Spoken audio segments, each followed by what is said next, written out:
Welcome to Dreaming the Light. I'm Joanna, your guide on this transformative dream journey. In this podcast, we will explore the world of dreams, sleep, and rest, uncovering their remarkable healing potential, even in the most challenging times. Discover practical tools to navigate nightmares, anxiety, and trauma-related sleep issues, as we embark together on a quest to unlock the healing power of your dreams. Hello, everyone. Today I have a great pleasure of talking with Tzivia Gover, an author, writer, journalist, and of course, a dream worker and a teacher. She has many titles. She's wearing many hats. And today I would like to talk to her about an importance of dream work and journaling, writing, expressing yourself during hard times when we feel that the reality is very overwhelming and we may be finding ourselves in the very complicated circumstances. And also about the importance of mindfulness and how we can bring moments of joy, of peace, of calm, even in the hardest times that we may be going through right now. So welcome, Tzivia. Thank you so much for being here.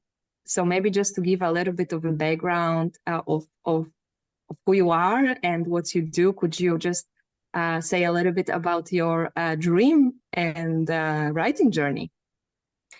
Absolutely. And it makes a lot of sense that I'm here in this moment. Nightmares are really the dream experience that really piqued my interest in dreams from the beginning, even as a small child. Oh, wow. That helped teach me courage, that taught me that dreams are a school, really, or a place almost like a karate dojo of spiritual warriorship, of spiritual training. So nightmares in the personal sense of one person, one girl, in my case, asleep in her bed. And as I've grown up, the dreams and the dream work have taught me how to handle the nightmares that happen on the bigger scale, whether it be loss, relationships, or the global crises that I and we have been facing in this lifetime and that still lie ahead. So my dream journey has been one in a certain way of, I use that sort of term, spiritual warriorship, meaning not fighting on the physical plane in any way, shape, or form, but as a spirit, as in the sense of wrestling with what's the bigger picture. How do I stand up in the face of things? Who do I want to be in the face of things? That dreams have been my teacher on that journey. Dreams have led me on that journey. So nightmares, we're living in one right now. So what can the dreams teach us? How can they help us? How can they give us strength? Those are the questions, and that's the principles that have been leading me. Yes, that's a really important question. I think not many people are asking themselves this question because nightmares, like many other complicated things that happen to us or within us, are many times just, swept under the carpet because we don't want to look at them. And even refraining, like changing the narrative around the necessity of nightmares or the purpose of nightmares is so important because, as you said, they are showing us a lot of things about ourselves, but they are so scary. They can be so scary. They can be so terrifying. So how can we bravely look into nightmares, and what tools that you use help you to face the nightmares? And as you said, to look at yourself and how you're showing yourself to the world, especially in a very complicated times, whether it's personal or it's collective. Yeah. Well, I love what you just said, your description of nightmares, that they're complicated, that we don't ask for them, but they happen. Yeah. And that's the world we're living in. That's any terrifying event that happens to us, whether it's on the big global scale or on the personal scale. These things happen in life that are complicated. We didn't ask for them, but here they are. And as you said, we sweep it under the carpet at our own detriment. So we can hide our head in the sand. We have that option until we don't. But, things grow in the dark, bad things grow in the dark, and we need to look at them. Beautiful things grow in the dark too, and those we need to tend to. So then you had a question. I was just staying with your question because what you asked has so much wisdom in it. But repeat for me what you'd like. What would you like to hear from me? Because I'm just So how we can open ourselves to maybe even possibility to look into our nightmares or transform them into something else, like to take the wisdom, because let's be honest, it's much easier to do it with the regular nice or neutral dream, but it's so hard to do it with the nightmare. So do you find that the journaling, the keeping the dream journal, maybe could be sort of like even the first step of acknowledging that this is our experience right now? Yeah, absolutely. Great question. So how do we do it? So let's get real practical, right? So often when we have a nightmare, the last thing we want to do is write it down. We want to go to the bathroom, put some cold water on our face, wash it away. It was only a dream. Let me go back to sleep. And we get to do that sometimes because it's hard work facing a nightmare. So we need to, number one, acknowledge that it's hard work and it takes courage. So starting real simple right there, like I'm going to do this very courageous thing and I am going to write this down. But to acknowledge that that's hard and give yourself some credit, be gentle and loving with very yourself. Important. Yeah. And then to remember, which I'm sure that this is a message that you repeat and that each of your colleagues who you're speaking with are repeating, we must remember that all the nightmares come in service of our health, healing, and wholeness. We must have faith in that. That is an act of faith because it does not feel that way when you get shaken awake with a nightmare. Okay? But if you can remind yourself that somewhere in here, there's help, that's going to make it a little bit easier and give you more motivation to stay with it long enough to write it down. Okay. So then, the nightmare has given your nervous system a jolt. It's given your nervous system a mini trauma or an actual trauma. It's really scary. Your body experiences it as real. Yeah. So any comfort you can give yourself is important. If you have a pet or a person to hug, a blanket to wrap around yourself, anything loving you can do for yourself that you need, teddy bear, whatever it is, please take advantage of that. All this because you're going to do some work from here. And the work is to stay with this nightmare for long enough to find what is its helpful message for you, right? Can I add one more thing about what to do? I'm still on the sort of right away moment, Yes, of course. Walking up for it. So I'm a big believer in, before I can even think about it, just bypass that and bring love and light to it. So, okay. Can you expand on that? Yeah, this can be hard, but it's an important shift. So first of all, if I'm in a nightmare and I realize that I have any degree of consciousness or lucidity, my first step is to call on love. I just say, I call on love. I just start saying that in the dream if I can. I call on love, I call on love, I call on love. For some people that might be, I call on, name of a deity or a spirit guide, but whatever it is, whatever's pure love for you, call on it. And if you don't get to do that in the dream, start doing it as soon as you wake up. I call on love, I surround myself in love, maybe picture the characters in the dream, the setting of the dream surrounded by love and light, and just bring in love any way that you possibly can. I think that does something spiritually and energetically. I think it starts to bring the healing before, and even if we never figure out what the healing message is, I think doing that energetic wrap, that energetic healing before we even have any logic to go with it, starts to do the work. We don't have to really figure it out, but I like to try when I'm ready, but not right at first. Those are steps that I recommend. Okay. And so let's say we did just that, what you said. We kind of managed to bring this loving presence, or at least a little bit of light to the situation, and comforted ourselves in one way or another. And then is the part of writing it down comes, or there is something else? I don't think there's a formula, so to speak. Of course, but people could take in any order. But yes, writing it down as soon as you're able. You know, in the Jewish tradition of dream work, it's said, I think it's in the Talmud, I probably should have looked it up before I came on, that you're to tell the dream to people immediately. I think it's 3 people you should tell the dream to, and get a positive interpretation. That's very important. So in my version of that, my journal's the first person that I tell. Yeah, and not always we have actually a person. And also, I believe that the journaling could be sort of middleman in a way, like maybe if you are not really ready to share it, maybe if you cannot speak the words, maybe because they're too terrifying, or you just don't want to because you have the right. So writing it down, as you said, it's like sharing it with your journal.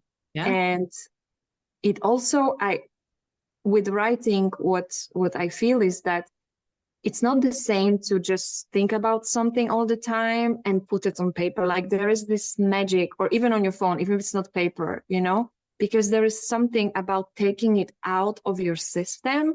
Like, can you maybe talk a little bit about that? Yeah. And thank you also for bringing up the technology. Speaking it into your phone even is a good first step. Speaking it into a voice memo or talk to text, because it can be hard to write it down. I agree. There is magic in that. There's empowerment in that, because the nightmare, anything that we're trying to avoid, the worst part of it is not saying it, and writing it down is definitely a form of saying it, because now we're in the powerful position. Mm-hmm. You know, we are starting to take power from it and take power into our hands. So the beautiful thing about writing in your journal is, and it's the same with recording it. I'll just use the old school language because I'm a little bit old school, although I use all the technology too. I use it all. But when you're writing, you're in charge. You can take it as slow as you need to. You can pick up the pen and rest when you need to. So it's very empowering, you know, to be the one saying it or writing it. Now you're starting to have some agency here. Oh, I never thought about it this way, but it's so true. Like, you are in charge. The moment you take the pen or you open your phone, like, as you said, you are now the owner. You are owning it. Wow, that's really powerful. Yeah. Yeah. And then once you start looking at it, so there are a couple of directions I'll offer to add to the wisdom you've been collecting. One direction I like to take when I'm ready, first, is just to get it down as best you can. And even there's things to know. So there have been studies that have shown in regular journaling, not necessarily dream journaling, but writing down nightmares, traumatic situations, situations of abuse or physical harm, any kind of trauma you've been through, that when you write it down in detail, in the physical sensory details, that is the most healing. That brings healing. They say if you can write about a situation for several days, even if it's just for 4, 5, 7 minutes a day, and you put down the details, as many as you can remember, that helps. I haven't seen a study of that with writing down nightmares, but I assume it's the same. So again, go as slow as you need to. And even if you do it a few minutes a day, you know, take it in small chunks, but see if you can get the details down. Yeah, it kind of makes sense. Like, when you add more and more details, it's like you're releasing more and more out of the system, right? I would imagine that if I describe something in more details and bring all of the information on the paper, it's like I'm releasing like all of it. I don't know if this is exactly the correlation, but for me, intuitively, that was maybe. I like it. That makes a lot of sense to me. Another thing, if it's too hard to write, because it can be so scary. Just to put it in context, I had a nightmare once. It took me 5 years to say out loud. I just that's exactly what I said. Like some nightmares, and I really loved what you said, to be very gentle with ourselves and encouraging ourselves and giving ourselves a credit, because maybe this conversation seemed like, oh, we just talk about nightmares as if it was easy. But I also said it in the previous talks, but I will say it one more time, that it is not easy. It is necessary, but it's not easy. Yeah, exactly. That's why I use that sort of, I don't know if you call it an image or a metaphor of the spiritual warrior. I mean, it is a type of training. It's a type of building oneself up through practice. It's a kind of going into a spiritual battle, but with a healing intention and a healing framework. So another thing that can help to write down the scariest ones is to shift from I to he or she, whatever your pronoun is. So to tell it as in the third person, so to speak. As an observer. Yeah, can help you to get it out and get it down, if you can't quite put it in the I quite yet. Yeah, I think also Dr. Leslie Ellis mentioned that when we bring the dream back, it's like from one side, we do want to, as you said, to keep the details and bring it back, but also at the same time to try to take the perspective kind of the observer, because we don't want to re-traumatize ourselves. And that's why, as you said, to do it in the manner that you're comfortable with, because the last thing you want is that you will relive the nightmare in a way that it will re-traumatize you. So it's very important that maybe this approach, as I'm an observer, so I'm just watching what is happening in this dream, can be a safer option if the nightmare was extremely traumatizing or so scary that you can't put the I, as you said. Yeah. And then what would you do with this nightmare? Yeah. So once I've written it down, we do all the things that we do with dreamwork. We look at the characters, the images, the setting, to see if we can get any handle on what those aspects reveal about the dream, what our personal associations are with them. Another little twist that I like to take, which is a challenging step, is to say, in a homeopathic dose, in order to help me find the healing here, a homeopathic dose. So with homeopathic medicine, they take the littlest, teeniest molecular drop of a plant or something and put it into this potion. Yes. So that little bit of a dose, what could be helpful or healing here? So I'll give a couple of examples, because somebody will have a dream that somebody's attacking them. And I'll tell them, okay, well, in a homeopathic dose, what could be good about that? What could be helpful or healing? And at first, I'm like, there's nothing helpful or healing about somebody threatening my life. Oh, I agree. In waking life, I agree. But we're talking metaphor now. We're talking symbolism, not in waking life, of course. Okay, symbolically, if you took a little teeny dose of attack, what could be helpful about that? Do I need some, when somebody attacks, they're being aggressive. They are putting all their force into something, they're directing it. So in the littlest dose, do I need to be directing my energies somewhere? In the littlest dose, do I need that forward, almost precise, pointed intention towards something?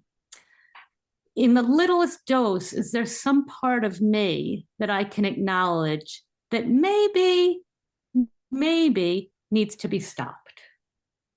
Is there a place where I've been a little out of control and need to be stopped? So we can start to listen to the language of the dreams by toning it down that way. Yeah, it seems much more doable, I would say, less scary. But I think this is very, very hard step, because it's like admitting that also from every bad event that happens in your life, something good can and usually does come out of it, and we really don't like to admit that, because we like to use the black or white, something is bad or something is good. And And even the notion of saying, okay, I'm going through something very, very bad. I'm grieving. I lost someone. If you say what could be, I don't even want to say it in this way, what could be good about it, because it's like kind of, putting the knife in your heart. But if you can take a few steps back, and I can tell you, for example, in a complicated circumstances in a country, like in a war, there is a war and people unite. Okay, people unite, people start to work together. Everyone is volunteering. Everyone is giving away stuff when usually we cling to our material possessions, and suddenly you say like, wow, there is nothing missing because everyone can have everything if we just release this. And then you can say, it's hard to say something good is coming out of war, right? It sounds terrible. Like, I don't want anyone to take it the wrong way, but I see something extremely beautiful happening, like people connecting and uniting and helping each other and being unselfish. So I feel it's very similar to what you're saying with the dream, that it may be extremely hard to admit to it. And maybe everyone needs to be ready even to, because maybe not always is the time for that, right? Maybe depending on what stage we are, what nightmare we had, or what stage in the life we are, even to be able to look from this perspective on certain events or nightmares, it's maybe some time needs to pass, right? But I do believe that eventually, like, we can, in this micro dose, as you said, homeopathic. And absolutely. And where we're standing in the moment is very important. If I'm right in the middle of the illness, the war, if my loved one has just passed, I don't need to, it's not my job to find the good in that. No, it's my job right then to feel all the feelings, to get all the love and support I can, and to get through. So the other thing is, in the nightmare awake and the nightmare asleep, our world is shattered. Yeah. Something is shattered. We could think of the Tower card and the Tarot. Something is being destroyed. And this is where the spiritual work of the nightmare is so powerful, because it brings us to that brink of shattering, of a world destroyed. What's really getting destroyed sometimes, as you described so eloquently just now in different words, is our ego attachments is what's being destroyed or loosened. We're lucky when we're living in a time, in a moment where we can gently start to dissolve some of our ego attachments and start to feel part of something larger and bigger. So that's part of the work of what a nightmare does. If we allow it to, if we work with it, if we allow it to do its healing work with us, is to acknowledge that sometimes I have to get out of my little ego and open up to the larger love, to the larger possibility, to the larger picture even. Yeah, totally. Nothing to add here.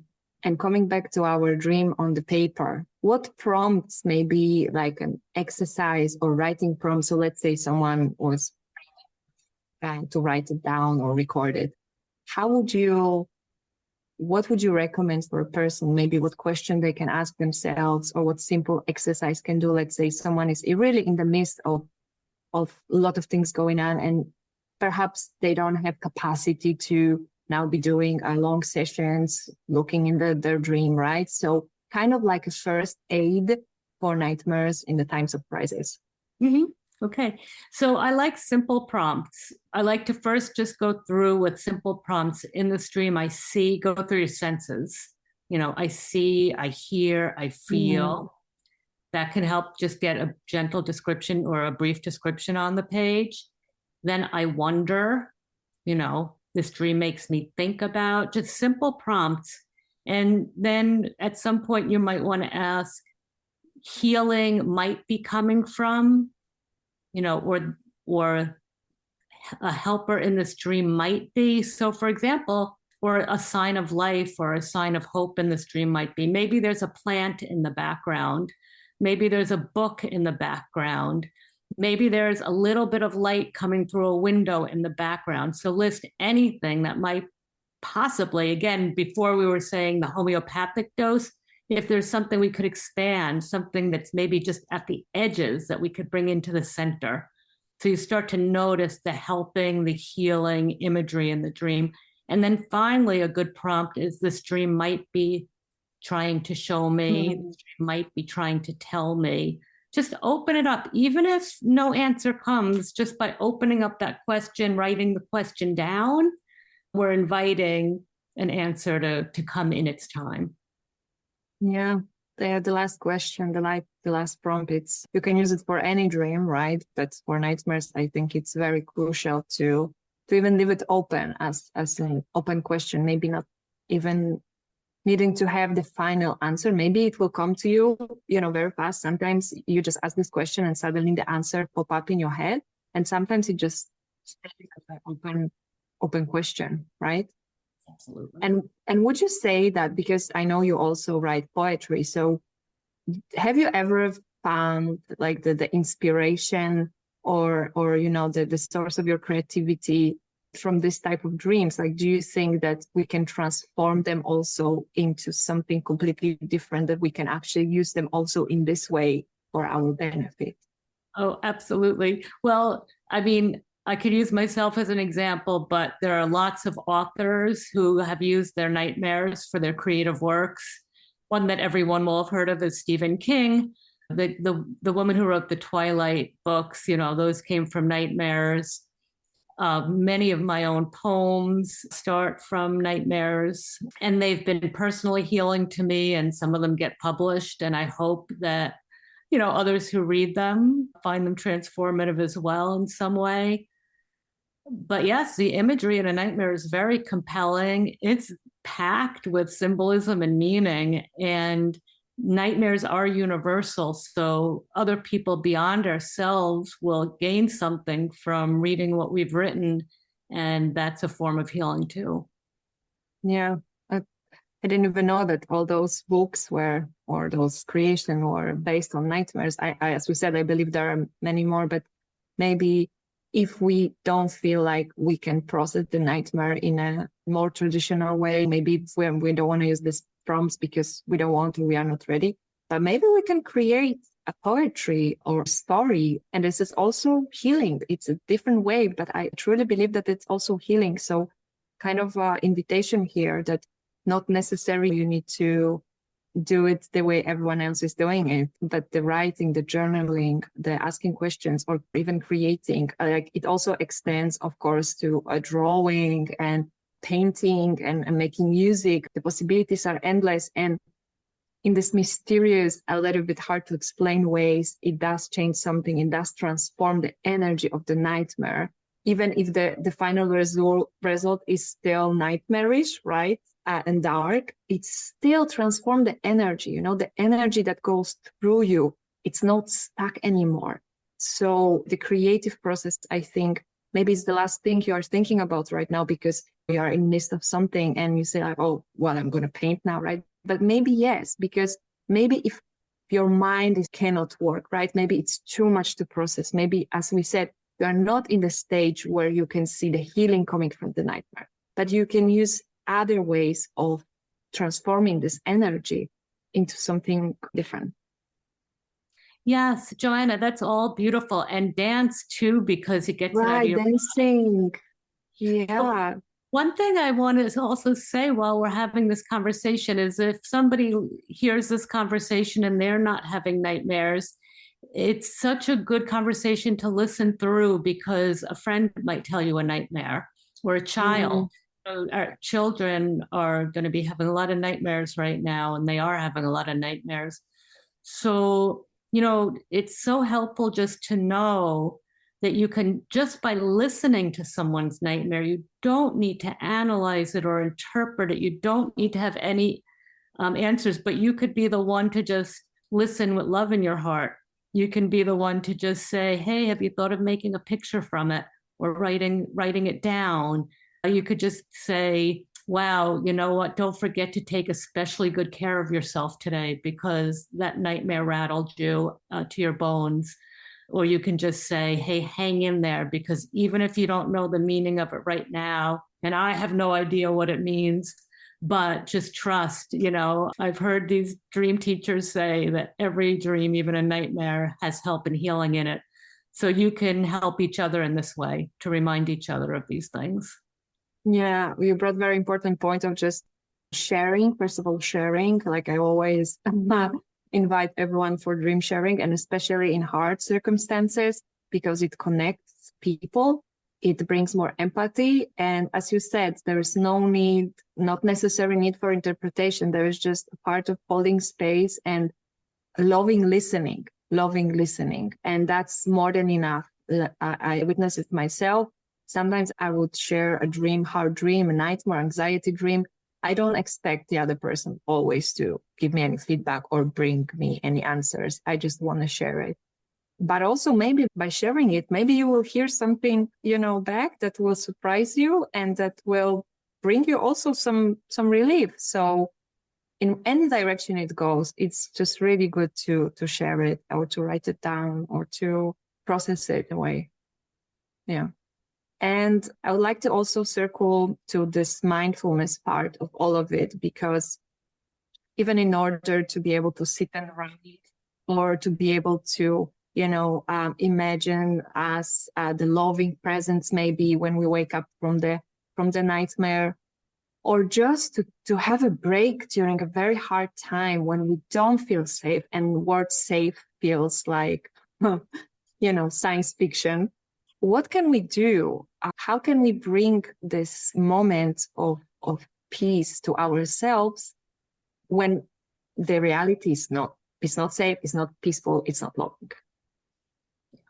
Well, when one is right in the moment of a trauma, it's a different call to action, but some of the same things do and can work depending on the immediate situation. So, for example, sitting and meditating might be off the table. Talk about feeling unsafe, or focusing on the breath could just be counterproductive. Some of the traditional teachings, because our breath is so anxious, it's just making us hyperventilate to focus on the breath. So we need to expand our definitions sometimes. But to remember that this is what we train for, those who train with meditation or mindfulness, we train for moments like this where we come to understand that external safety or security are myths anyway. External safety and security have never been promised to us. What has been promised, what is our birthright, is bliss and joy. That is promised, that is our birthright, and that really does exist inside us no matter what happens outside or whether or not we can access it. So what we can do is we can sometimes find safety within, maybe by practicing a guided meditation that either that we can bring on ourselves or that we listen to it. There's so many wonderful sources right now of pre-recorded guided meditations through apps and so on. But a day-to-day, moment-to-moment, quick and easy one is to tune into one of the five senses. For example, color. To just start to look around your environment and notice color. Like, I see blue. And this is also great when you wake up from a nightmare, by the way. This is very grounding and helpful. Just name the colors you see. I see the green book cover. I see the red eraser tip. I see, my blue glasses, whatever it is. To start to really tune into the senses through color. Sound can be a really good one to listen. Just focus your listening on and your attention on sound. Takes it off your thoughts. Sometimes getting out of our thoughts is what the goal is. The thoughts can be the scariest part. So in a crisis situation, sounds aren't necessarily soothing if there are sirens and so on around, but in other situations, you just notice the sounds in your environment. Yeah, but maybe you are, walking your dog, and this is what you can do. Maybe you're in the park, and exactly you can use that instead of, again, over activating our minds with all the news and things that are happening, as you said, bringing ourselves back to our senses. It's so simple. It's not easy. It's simple, but not easy, I think, unless you've been practicing for a long time. But the idea, the purpose is to bring yourself back to the present moment, right? To say, okay, right here, right now, in this second, like I am okay, or I am wherever you want to put. But I like to say this moment, in this moment, I'm okay. In this moment, exactly. I can't guarantee, but it's one moment at a time sometimes. Exactly. I think in a crisis situation, it's one moment at a time.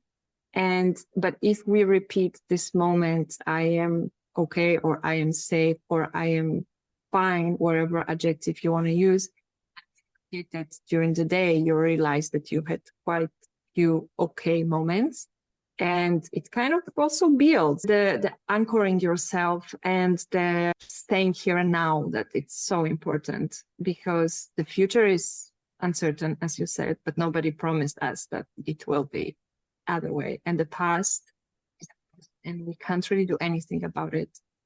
And the only time is now. It is practice. It really is. It's practice in the calm times so that we're ready for the stressful times.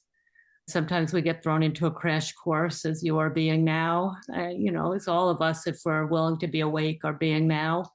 Just to use some of the language of dreams, being awake is part of the trick, being awake and aware. Sometimes we need to escape into sleep, but the most that we can be awake and aware and alert to our physical bodily needs, our emotional needs, what's going on around us. And also meaning, we were talking earlier about, finding meaning in things like an illness or a tragic situation, a war. I don't always believe that there is meaning in everything. Some days I do, some days I don't. Some days that idea just makes me crazy. But this is what I do believe. And Viktor Frankl has been a good teacher, in terms of somebody whose books I've read on this, which is making meaning and finding meaning. So again, I don't know that meaning is guaranteed. I'm not sure about that. But living a life where dreamwork teaches us to find the meaning, or to make the meaning, to take a meaningful approach. And I think I read that I think it was Viktor Frankl who said that even during the Holocaust, he survived it in part by rehearsing what he was going to teach, or seeing it as if he was in a class that he was teaching, and how he would instruct his students to interpret and find meaning in it. This is the language of dream workers too. So we can practice finding meaning, and therefore we create meaning. We make meaning out of things that seem utterly meaningless. That's a really, really good one. Thank you for sharing this perspective. I think it can help many people that, as you said, they can't possibly comprehend what would be the meaning of all of this, all of that's happening right now, again, on personal and collective level. And before we wrap up, I would like to ask you one more thing, because we spoke about, nightmares and heavy dreams and stuff, but would you give an advice for people to set themselves up for having some good and beautiful dreams during this hard time? Because yes, the nightmares comes because we're going through trauma, and they are natural reaction of our systems to process, and they help us. We already know that, but we can also set ourselves up for having more beautiful, calm, good, restful nights, even during the hard times, right?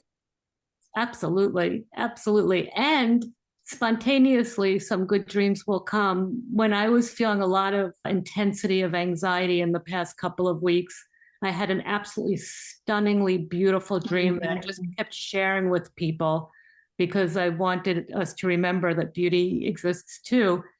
And sometimes a therapist will call that a compensatory dream. It's compensating for all the difficulties around us. But I was calling it a complementary dream, meaning it completes the picture around us, that even when there is hatred and war and gruesomeness, at the same time, beauty and love and all that exists. So to complete the picture, the dreams can do that too, but how to set ourselves up for them. They will come spontaneously, the good dreams, and we deserve them. We can celebrate them, enjoy them, and share them with each other because they make people feel good. You don't need to interpret them. It's been shown that, first of all, journaling before bed can help to have better dreams because we're sort of offloading some of the anxiety and the fear. Also, we're facing it. The other thing, and the best possible thing to do before bed to invite better dreams, if they're possible in that time, is to list things you're grateful for. Again, not easy when we're going through hard things, and I advise people to start really small. You know, you might be grateful for a very little thing like I'm in bed, or, you know, I heard a beautiful sound today, or my nose doesn't hurt. Anything, you know, anything you can be grateful for, as little or as large, that will help set you up for good dreams. If you are a person who prays, that helps too, or there are various versions of prayer. Prayers can be, well, a gratitude list is a prayer. Thinking of things and people you love is a prayer. And extending good wishes to other people is a prayer, and to yourself and your own heart. All those things help a lot with setting us up for a good rest and hopefully sweet dreams. Beautiful. I love especially the gratefulness list. And as you said, there is no thing that's too small to go on this list. I mean, again, when sometimes you ask people what they're grateful for, they will come with these big things, these big accomplishments, this, you know, successes. But actually, as you said, like, oh, I have a bed, or I have 5 hours or 6 hours or 7 hours to sleep, you know, oh, someone is sleeping next to me, oh, my cat is there in the house, you know. For me, also animals, it's so grateful for having the animals. And yeah, nothing is too small, and it does rewire your brain. It does set the direction before you go to sleep. I think the worst thing you can do is to watch the news till you fall asleep, because agreed. This is so bad. We have this false sense of control when we watch the news constantly, but it's so detrimental to our well-being, for our souls, for our brains. It's just so detrimental. So I said it one time and I'll say it again. Please try not to watch the news before you go to sleep. Instead of, you know, write down or in your head, go over the gratitude list, however small it is. Maybe it was a cup of coffee, or maybe whatever, a message that you got from a friend that's asking how you're doing, right? It's nothing is being taken for granted. And hopefully you can get the rest, better rest and beautiful dreams. But I also, as Tzivia said, they can also come just spontaneously. So just be open. I think also the last thing I want to say is like, to even be open to receive the dreams, even to say like, I'm open to receive the dream. I'm open for good night's sleep. I deserve good night's sleep. Because in the times like this, we may feel like it's not a good time to have a good dream, right? But it should be contrary. Like, we deserve good dream and we deserve good night's sleep, so we can be the best version of ourselves to serve the world, you know, to shine our light. So, yeah. I love that. So would you like tell the listeners like where they can find more information about you, about your work, if they would like to reach out to you, where they can find that? Sure. People can see my name on the screen. So if you Google my name, you'll find my website. My website's actually called Third House Moon, but I think I'm the only one with that name. And also, there are people who are willing and happy and ready to offer dream work and free dream work to those who are being directly affected right now. I'm one of those people. I know there are many others. So reach out to us. You can even reach out to me if you want to know who other people are who are offering free dream work. If you're looking for a different language or a different style, reach out for help, for support. But yes, please, if you have any follow-up questions, feel free to contact me or our fabulous host today. Thank you. Thank you so much, Tzivia. It was a beautiful conversation. I hope it will bring some hope in these dark times, and this remembering that we can do something about our well-being, about our sleep, about our dreams. Even when it seems impossible, there are still things that can set up us for healing. Again, nightmares may require treatment. I'm not saying that, just writing down your dream one time will solve your nightmares. I'm not saying that. I don't want anyone to think that, but I do believe that taking those steps, that opening yourself, is already putting you on the healing path. So if you would like to give it a try, I really recommend taking some action. I really hope that you enjoyed this show. If you did, please consider giving it a like and maybe leaving a review. And most importantly, feel free to share it with your family and friends. For more information about my work and projects, you can check out my website www.bluelotusqueendom.com.